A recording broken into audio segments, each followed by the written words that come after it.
সমস্ত প্রতিকূলতাকে কাটিয়েও সারা দেশের মধ্যে প্রথম থেকে চতুর্থ স্থানের মধ্যে অবস্থান করছে। আমি বাকি শিক্ষা ব্যবস্থা নিয়ে আর বললাম না,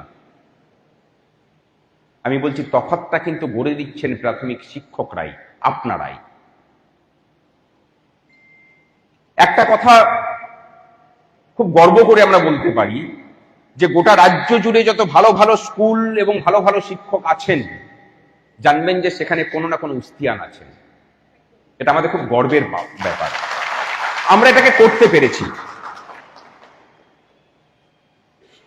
আমরা যেমন নিজেদের দাবি দাওয়া নিয়ে পথে নামতে পেরেছি, সেখানে যেমন আপসহীন লড়াই করেছি, ঠিক একই রকম ভাবে কোনো দুর্যোগে যখন প্রশাসন পৌঁছাতে পারেনি, তার আগে আমাদের সদস্য সমর্থকরা নৌকা নিয়ে গলা বুক মানে এক গলা জল অতিক্রম করে তারা দুর্গত মানুষের কাছে পৌঁছেছেন।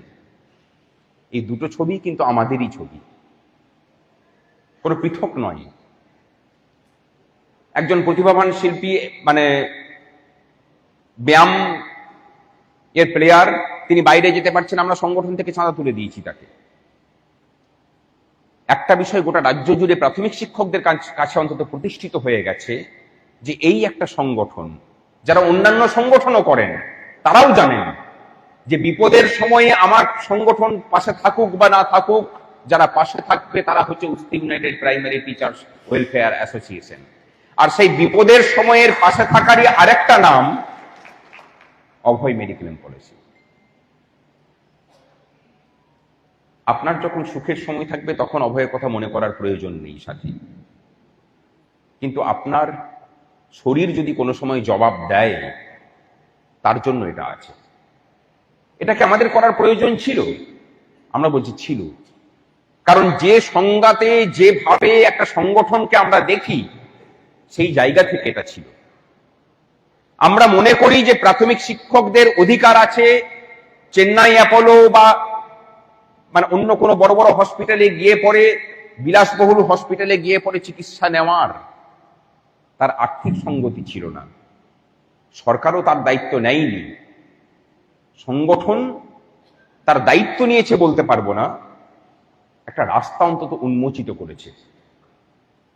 আজকের দিনে দাঁড়িয়ে এই রাজ্যের হাজার হাজার শিক্ষক শিক্ষিকা সেই ছাতার তলায় দাঁড়িয়ে থেকে নিজেদের স্বাস্থ্য সুরক্ষা নিয়ে অন্তত চিন্তামুক্ত হতে পেরেছেন, এটুকু বলতে পারা যায়। আমরা শুধু এটুকুর মধ্যে সীমাবদ্ধ থাকি না। আপনার রক্ত লাগবে, আমরা ব্যবস্থা করছি। যখন কিছু হচ্ছে না তখন আমরা চাঁদা তুলে সহযোগিতা করছি। কারোর অ্যাক্সিডেন্ট হলে পরে সেখানে পাশে গিয়ে দাঁড়ানো, কেউ ভর্তি হলে তাকে সেখানে সাহায্য করা, তার পাশে যাতে লোক থাকে তার ব্যবস্থা করা। অর্থাৎ পুরোটা একটা ইন্টিগ্রেটেড সিস্টেম হিসেবে চলছে, কোনো সরকারের পক্ষেও এটা করা সম্ভব নয়। WBHS এর দাবি সংগ্রামী যৌথ মঞ্চের পক্ষ থেকে মুখ্যমন্ত্রীর সাথে যেদিন বৈঠক হয় আমরা সেদিনই রেখেছিলাম, কিন্তু শর্ত আছে। শর্ত কি? সরকারি কর্মচারীদেরকে যে শর্তে দেওয়া হয়েছে সেই একই শর্তে দিতে হবে, আর এর মধ্যে গ্রেডেশন তুলতে হবে। সবার জন্যই মেডিকেল বাবদ 500 টাকা যদি কাটা হয়ে থাকে, তাহলে সকলেরই একই ফেসিলিটি পাওয়া উচিত, এটা সংগঠন মনে করে। এর মধ্যে কোনো বৈষম্য রাখা যাবে না। একজন বিডিও, তারও মেডিকেল ভাতা হচ্ছে 500 টাকা চিকিৎসা ভাতা, সেটা দিয়ে তিনি এক্সিকিউটিভ বেড পাবেন। আর একজন গ্রুপ ডি স্টাফ সেও 500 টাকা দিচ্ছে বলে সে সাধারণ বেড পাবে। এই বৈষম্য ঠিক নয়। 2008 সাল থেকে এই বৈষম্য চলছে। এই বৈষম্য মুক্ত হওয়া প্রয়োজন WBHS। লড়াইয়ের কথা দিয়ে আমি যাচ্ছি না, আমি ভাবছিলাম যে এই একটা ক্ষেত্র যাকে শত প্রতিবন্ধকতা দিয়েও হার মানানো যায়নি। যেদিন জলকামান চলল 2019 সালে, সরকার ভেবেছিল যে জলকামান দিয়ে বোধহয় এদের মেরুদণ্ডটা ভেঙে দেওয়া হয়েছে। তারা বুঝতে পারেনি যে ঠিক 16 দিনের মাথায় এমন ঝড় হয়ে আমরা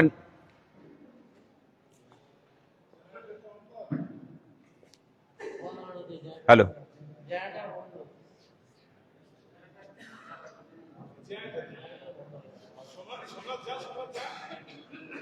হ্যাঁ ঠিক আছে, চালু করবে নিশ্চয়ই।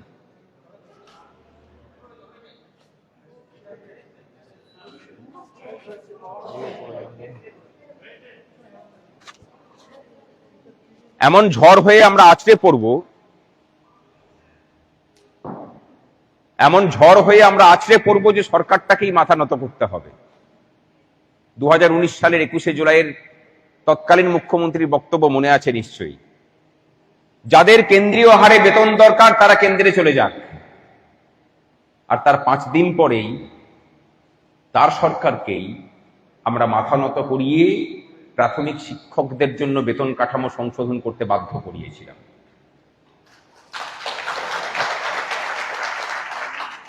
বলতে গেলে সেই প্রথম বোধহয় অতটা ঝামা ঘষা খেয়েছিল বিগত সরকার, ইমপ্লিমেন্টেশন ঠিক মতো করেনি। এবং যে মানুষগুলো নবান্নে বসে বসে ওই অর্ডারটাকে ড্রাফটিং করেছিলেন, সেই মানুষগুলো কিন্তু তৃণমূলের লোক ছিল না, তারা ছিল আগের সরকারের লোক। ভেবে অবাক হচ্ছেন। আমি তাদের সাথে গিয়ে কথা বলেছিলাম এই অর্ডার নিয়ে, এবং তখন যখন চেপে ধরেছিলাম সে উত্তর দিতে পারেনি, মুখ শুকিয়ে গিয়েছিল তার। সেই অর্ডারের ফলে একটা নতুন বৈষম্যর সৃষ্টি হলো সিনিয়র এবং জুনিয়রদের মধ্যে। কথা দিয়ে যাচ্ছি যে সেটাও সংশোধিত হবে। নোশনাল মামলা পড়ে আছে, 2টো শুনানি লাগবে, একটু অপেক্ষা করছি, অপেক্ষা করতে দিন। কিন্তু এই কথাটা বলে দিয়ে যাই যে বিভ্রান্ত হবেন না। যাদের লোকরা ভুল অর্ডারটাকে করিয়ে, সরকারকে বুঝিয়ে ভুল অর্ডার ইমপ্লিমেন্ট করিয়ে আপনাকে বঞ্চিত করেছে, তারা এখন বোঝাচ্ছে যে নোশনালটা এর আগে না পেলে, পে কমিশনের আগে না পেলে আপনি নাকি চরম বঞ্চিত হবেন। আপনি নোশনাল পাবেন সরকারের নির্দেশে বা কোর্টের নির্দেশে। যখন হবে আপনি এরিয়ার সমেত পাবেন। এরিয়ার খুব কম করে কত হতে পারে, মানে কখন থেকে হতে পারে? 1/8/2019 থেকে কড়াই গন্ডাই পাবেন। এবং আমরা সেখানে 18% হারে কম্পাউন্ড ইন্টারেস্টের কথাও কিন্তু সেখানে ক্লেম করে রেখেছি। ডিএ মামলার মতো ভুল আমরা সেখানে করিনি। আর কি, তার আগে যদি পে কমিশন হয়, নতুন করে রিফিক্স হবে সেটা। যারা অবসর নিচ্ছেন তারাও পাবেন। মানুষকে ভালো দিকে পথ দেখাতে পারুক বা না পারুক, দেখবেন যে নেগেটিভ এনার্জির শক্তি অনেক বেশি হয়, মানে তার ইন্টেন্সিটি বেশি হয়। আপনার ভিতরে যদি আপনার অহংকারকে সরাতে হয়, আপনাকে সারা জীবন মানে সাধনা করার পরেও অহংকার সরে না। আর আপনার মধ্যে অহংকার আনার জন্য বেশি সময় লাগে না। ধরুন আপনি রাস্তা দিয়ে যাচ্ছেন, স্কুলের পথেই যাচ্ছেন, দেখলেন যে একটা টাকার বান্ডিল পড়ে আছে। 99% সময়ে আপনার প্রাথমিক ইনস্টিংক্ট হবে যে চারিপাশে দেখে নিয়ে ওটার দিকে এগিয়ে যাওয়া। 1% সময় এরকম হতে পারে যে আপনার বিবেক বলল যে ওটা আপনার নয়, সুতরাং ওটাতে কোনো অধিকার নেই, যার বটে সে ভুল করে ফেলুক বা যাই কিছু করুক না কেন সে নিয়ে যাবে, তুমি এখান থেকে চলে যাও। ওই 1% সময়ের অর্জনের জন্য কিন্তু সাধনা লাগে, আর 99% জন্য সাধনার প্রয়োজন হয় না। যারা প্রতি মুহূর্তে বলছেন কই কি করলো, গ্রান্টিনেডের অর্ডার তো এখন এলো না, সরকার বলছে না, নেতা বলছেন, বলছে আমরা নেতা না, মাটি থেকে উঠে এসেছি, আমরা প্রকৃতই নেতা। কিরকম নেতা? মানুষের মধ্যে মিশে থেকে মানুষের হয়ে লড়াই করার নেতা। ওই লোকাল কমিটি আর জোনাল কমিটি থেকে ঠিক করে দিয়ে প্যারাশুট থেকে উঠে এসে আমরা বসিনি সাথে। যারা বলবে যে সরকার তোমার সাথে বঞ্চনা করলেও সরকারটাকে চোখের মনির মতো করে রক্ষা করতে হবে, আমরা কি বলি? সরকার তোমার স্বার্থ পূরণ না করলে সরকারটাকে ছুঁড়ে ফেলে দাও। তফাৎ ছিল, তফাৎ আছে, তফাৎ থাকবে।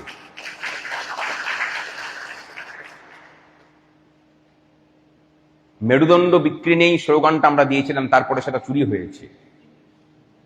কিন্তু চুরি করা বিদ্যাতে তো আর চলে না। যেসব রহমানের দল মেরুদণ্ড বিক্রি নেই বলে কথাই কথাই বলতেন আমাদের শুনে শুনি, দেখলাম তারা কোনো সময় অনুপ্রেরণায় বিক্রি হয়ে গেলেন। আমরা বিক্রি হইনি, না বিগত সরকারের কাছে হয়েছি, না এই সরকারের কাছে হয়েছি। আমরা আমাদের নিজেদের জায়গাটা একই আছে। আমাদের পারিপার্শ্বিক পরিস্থিতিটা বদলে গেছে।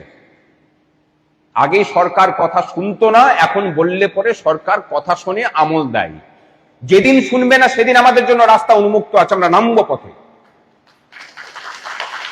মুখ্যমন্ত্রী বলেছেন যে গ্রান্টিন এডের কর্মচারীদের বকেয়া আমি মিটিয়ে দেব, ভরসা রাখুন। একটু সময় দিতে হবে। আপনি সেখানে কি বলবেন যে না সময় দেবো না? আমরা বলেছি কি আপনি 2 মাস পরে দিন, কিন্তু অর্ডারটাকে বের করুন। এটাকে নিয়ে কথাবার্তা চলছে। যখন হবে না তখন আমরা দেখব। আর আপাতত 4 তারিখের পরে কলকাতায় কর্মচারীদের যত মিছিল হয়েছে 12 তারিখের মিছিলটাই সব থেকে বড় ছিল। সেটা তো 13 তারিখে 12 তারিখের ছিল, 13 না 12?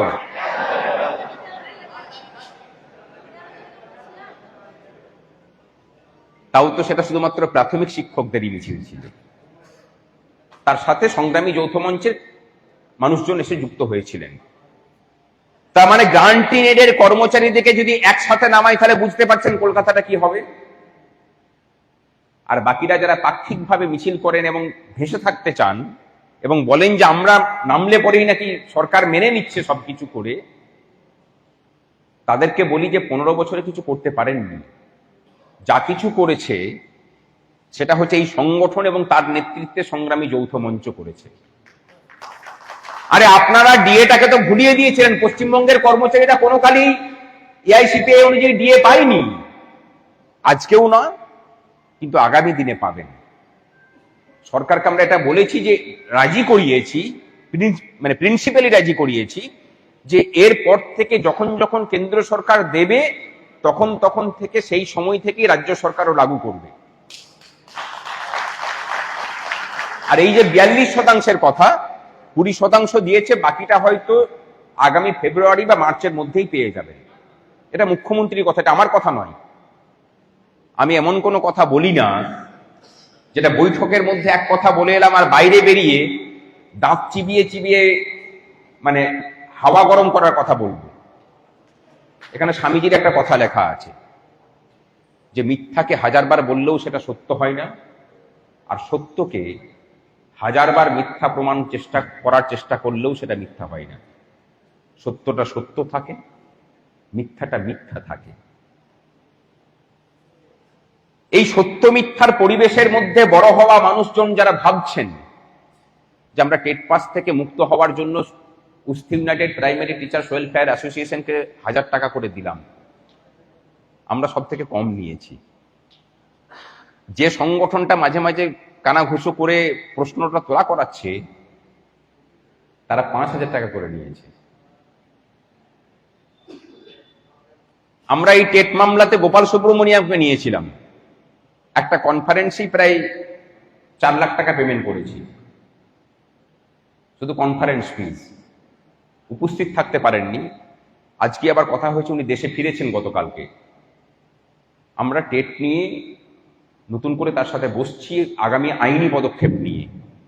আর টেট নিয়ে যে মিছিল দিল্লিতে আগামী 30 তারিখের মিছিল মানে আন্দোলন আছে, এই সমস্ত কিছু কিন্তু সেখান থেকে খরচা হচ্ছে।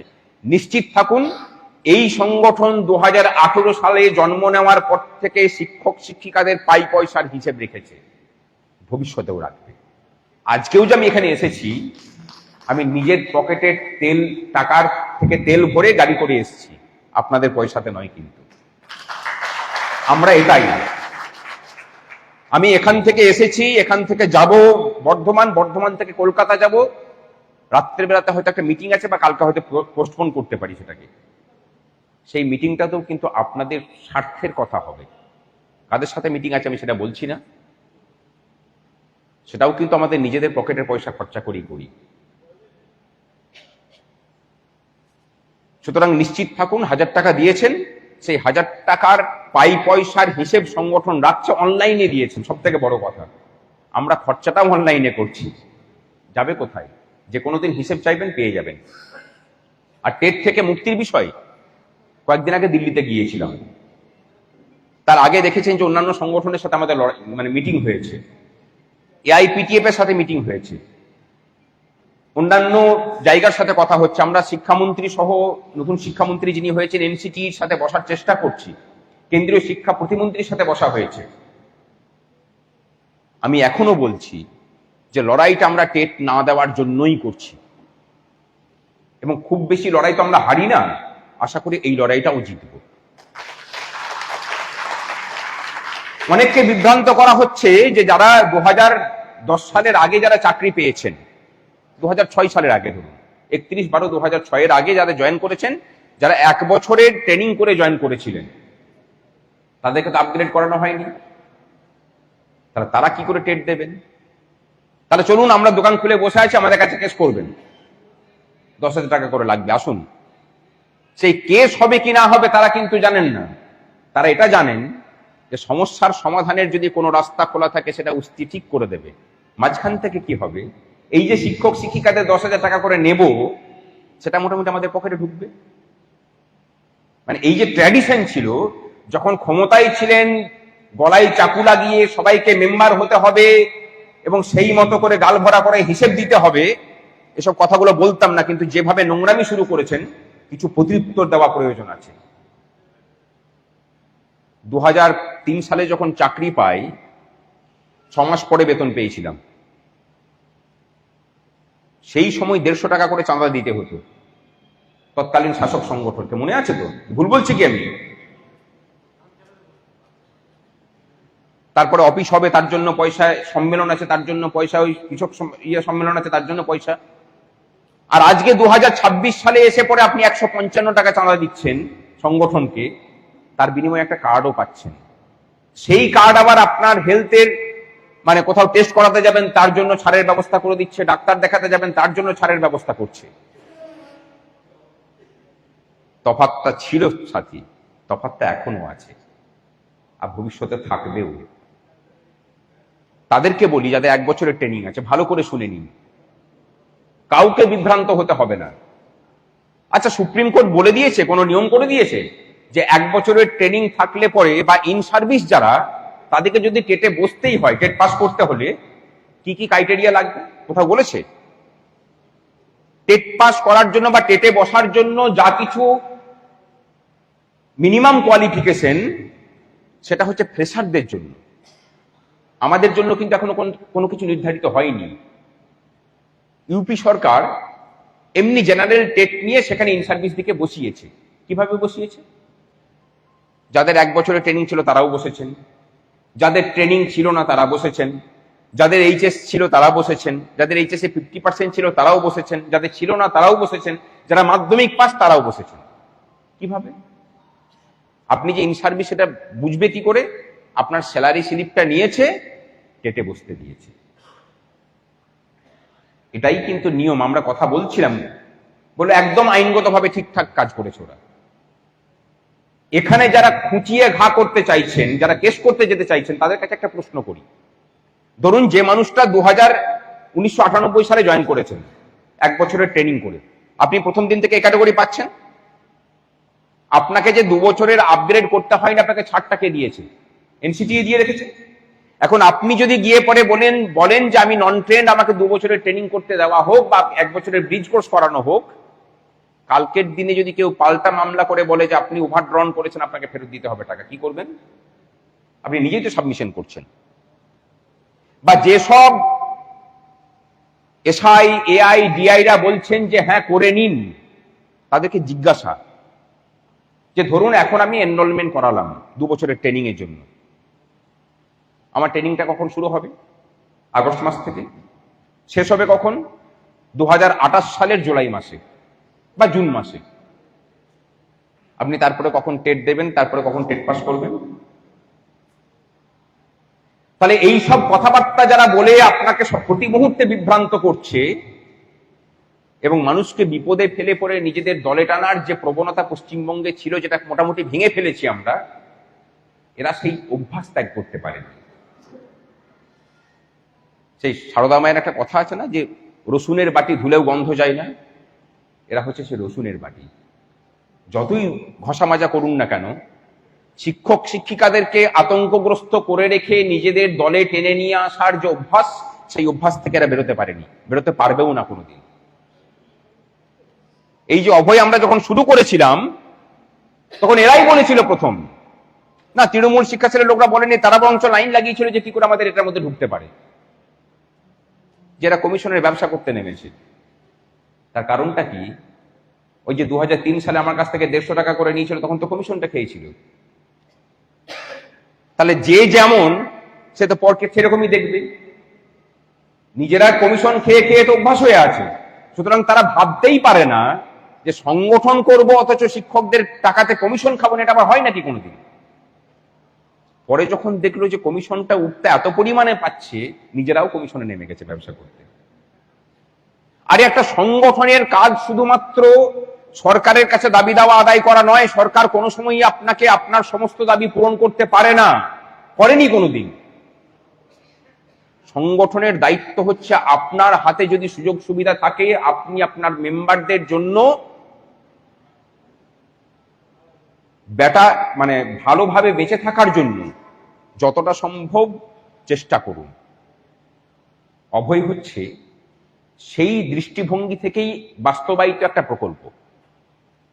সেটা ঠিক না ভুল, সেটা উদাহরণ ইতিহাস দিয়ে দিয়েছে, প্রমাণ দিয়ে দিয়েছে বিগত 4 বছর ধরে। সারা ভারতবর্ষের মধ্যে গত পরশুদিনও আমরা একটা মিটিংয়ে বসেছিলাম এই অভয়কে নিয়ে। তা সেখানেও তারা বললেন যে গ্রুপ মেডিক্লেম পলিসি পশ্চিমবঙ্গে কেন, ভারতবর্ষে যেগুলো লাভে চলছে, কোম্পানি যেখান থেকে অল্প স্বল্প লাভ করতে পারে, তার মধ্যে অভয় একটা, আপনাদের প্রকল্পটা একটা। অথচ এমন কেউ বলতে পারবে না যে কেউ ক্লেম পায়নি। কাউকে ক্লেম আইনগতভাবে না পেলে কিছু করার নেই, না হলে কাউকে রিজেকশন কিন্তু হয় না, হলে পরে আমরা সেখানে প্রচেষ্টা করি। সেখানে হেড টিচারদের ইনক্রিমেন্টের বিষয়ে আপনারা ভাবছেন যে এটা চুপ করে আছে, নতুন পে কমিশন আসতে দিন। আমরা অন্যান্য রাজ্যে প্রাথমিক শিক্ষকরা হেড টিচার হলে পরে কি কি সুবিধা আছে সেগুলোকে নিয়ে চর্চা শুরু করেছি। নতুন পে কমিশন হলে পরে তাদের কাছে আমরা সেই দাবি পেশ করব, আশা করছি সেই জিনিস লাগু হবে। যেটা হয়েছে 2009 রূপাতে যেটুকু ভিক্ষা দিয়েছিল তার থেকে আরো ভালো অনেক কিছু হবে, কথা দিয়ে গেলাম।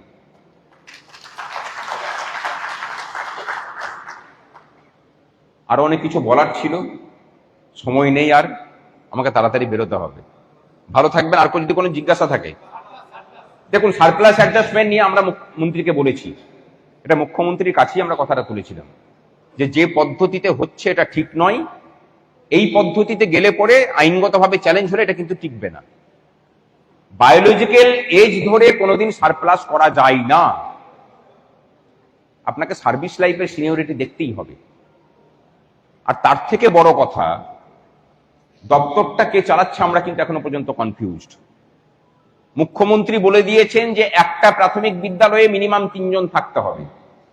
শিক্ষামন্ত্রীর সাথে যখন ফোনে কথা বলছি তখন তিনি বলছেন আমরা নির্দেশ দিয়ে দিচ্ছি একটা বিদ্যালয়ে, প্রাথমিক বিদ্যালয়ে 3 জনের নিচে কোনো টিচার করা যাবে না।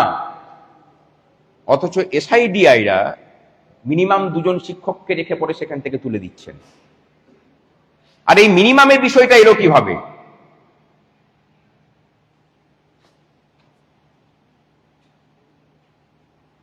আরটিই অ্যাক্ট 2009, তারা ন্যূনতম কত সংখ্যা রাখতে হবে সেটা বলেছিল। সরকার বলছে আমি উন্নত মানব সম্পদ চাই 2047 সালে বিকশিত ভারতের জন্য। আপনি চাইতেই পারেন, কিন্তু সেই চাওয়ানো এবং নিজের কর্ম করার মধ্যে তো একটা সাযুজ্য থাকতে হবে। আপনি চাইছেন উন্নত মানব সম্পদ, আর আপনি বলছেন শিক্ষা প্রতিষ্ঠানে মিনিমাম শিক্ষক শিক্ষিকা থাকবেন। দুটো তো এক নয় সাথী। 6টা ক্লাস 2 জন মিলে পড়াবে কি করে? আপনাদের কোন শিক্ষা বিশেষজ্ঞ আছেন যিনি দিনের পর দিন সেই কাজটা করে দেখিয়ে দেবেন? একবার পাঠান, একটা সপ্তাহ কোনো প্রাথমিক বিদ্যালয়ে পড়িয়ে দেখাক, আমরা শিখে নিয়ে পরে সেটাকে ইমপ্লিমেন্ট করব। আজ পর্যন্ত কাউকে পাইনি। অদ্ভুত অদ্ভুত সব সিদ্ধান্ত আসছে, আমরাও কনফিউজড। দপ্তরটা চালাচ্ছেন কে? আসলে 15 বছরের যে ভূত ওই বিকাশ ভবন সহ প্রত্যেকটা শিক্ষা ভবনে বসে আছে, সেই ভূত মুক্তি এখনো পর্যন্ত শিক্ষা দপ্তর হয়নি। আমাদের লড়াইটা সেই ভূত মুক্তির লড়াই। আগামী 5 তারিখ উস্তি ইউনাইটেড প্রাইমারি টিচার্স ওয়েলফেয়ার অ্যাসোসিয়েশনের সাথে শিক্ষামন্ত্রীর বৈঠক আছে। সেই বৈঠকে আমরা যেমন শিক্ষক শিক্ষিকাদের এইসব দাবি দাবাগুলো তুলে ধরবো, শিক্ষা পরিকাঠামোর উন্নয়নের জন্য আমাদের বক্তব্য থাকবে। এই সারপ্লাস অ্যাডজাস্টমেন্ট নিয়ে আমাদের বক্তব্য মানলে ভালো, যদি না মানেন আদালতে দেখা হবে। আমরা তৈরি হয়ে আছি। কোনটা? দেখুন, সরকার চাইলে পরে আপনার মানে শিক্ষকতার যে সক্ষমতা সেটাকে আপগ্রেড করার জন্য ট্রেনিং করাতেই পারে, কিন্তু অনলাইন ট্রেনিং এর কোনো মূল্য সেভাবে আছে কিনা আমার জানা নেই। এই ট্রেনিং গুলো যদি অফলাইন হতো অনেক বেশি করে ভালো হতো। করে রাখতে পারেন, যদি অর্ডার আসে করবেন। যেটুকু দেখেছি হলে পরে আপনার কাজেই লাগবে। এটা ভালো জিনিসের জন্য প্রতিবন্ধকতা তৈরির পক্ষপাতী আমরা নই। এটাকে নিয়ে সরকারের মুখ্য উপদেষ্টার সাথে আমাদের কথা হয়েছে, এই সমস্যার কথা বলেছি। তিনি বলেছেন যে সেন্সাসের কমিশনার যিনি আছেন তার সাথে আমাদের বৈঠকের ব্যবস্থা করবেন। রাজ্যে মোটামুটি 7,000 প্রাথমিক বিদ্যালয় এরকম আছে যাদের সব শিক্ষককে তুলে নেওয়া হয়েছে। 49,000 প্রাথমিক বিদ্যালয় আছে, তার মধ্যে আরো 15,000 শিক্ষক শিক্ষিকা আছেন যেখানে মাত্র 1জন বা 2জন শিক্ষক অবশিষ্ট আছেন। এইরকম ভাবে প্রাথমিক শিক্ষা চলতে পারে না। বিষয়টা যথাযোগ্য স্থানে পৌঁছানোর চেষ্টা করছি। যদি না হয় তাহলে একথাও বলে দিয়ে যাচ্ছি যে আমরা কিন্তু মামলার পথে হেঁটে পুরো ব্যাপারটাকে ঘাটার চেষ্টা করব। আমরা সেন্সাসের বিরোধী নই, আমরা সমবন্টন নীতিতে বিশ্বাস করি। প্রশাসন যদি আমাদের সংগঠনের সাথে নিচের লেভেলে বসে পড়ে ব্যবস্থা করতে পারতো না, তাহলে অনেক বেশি ভালো হতো। আমাদের ব্লকগুলোতে যেমন ভাবে আমরা করেছি, স্কুলের কাছে দেওয়া হয়েছে যাতে করে সে স্কুলটা করে নিতে পারে, ম্যানেজ করে। কাছাকাছি জায়গায় না দিয়ে এক জায়গায় স্কুল, এক জায়গায় বাড়ি, তাকে পোস্টিং দিয়েছে আরেক জায়গায়, সেন্সাসের কাজ দিয়েছে। এই অবৈজ্ঞানিক ব্যবস্থা চলতে পারে না। আর শিক্ষা ধ্বংস করার যে কোনো প্রচেষ্টা অন্য কেউ রুখুক না রুখুক, Usti united primary teachers welfare association বুক দিয়ে রয়েছে। আমরা লড়াইয়ে ছিলাম, লড়াইয়ে আছি, লড়াইয়ে থাকবো। এই রাজ্য সরকারের যা যা ভালো কাজ পূর্বের মতোই, পূর্বেও যেমন করেছি ভবিষ্যতেও করব, তার প্রশংসা যেমন করব, যেখানে যেখানে ভুল হবে তার সমালোচনা করতে আমরা পিছু পা হব না। আর এই সংগঠন কোনো দলের, কোনো মতের, কোনো ধর্মের সংগঠন নয়, এখানে মানুষের সংগঠন। আমরা মানুষ হয়ে থাকব, কিন্তু সেই মানুষের বহিঃপ্রকাশ দেশ বিরোধী হবে না। দেশের মানুষ, এই রাজ্যের শিশুরা হচ্ছে সবার আগে আমাদের কাছে থাকবে, তারপরে অন্য কিছু।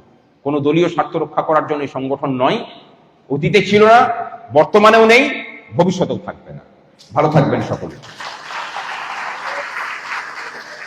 আর একটা ভালো খবর দিই, কাগজে কলমে জন্মদিন হয়, তা আজকে হচ্ছে কাগজে কলমে আমাদের সংগঠনের জন্মদিন। 2রা আগস্ট 2018 সাল আজকের দিনে আমাদের সংগঠন এর রেজিস্ট্রেশন হয়েছিল। পথ চলা শুরু হয়েছিল তার আগে, কিন্তু সংগঠনের রেজিস্ট্রেশনটা আজকের দিনে হয়েছিল। সেই অর্থে বলতে গেলে আজকে হচ্ছে এই সংগঠনটার কাগজে কলমে জন্মদিন। ভালো থাকবেন সকলে।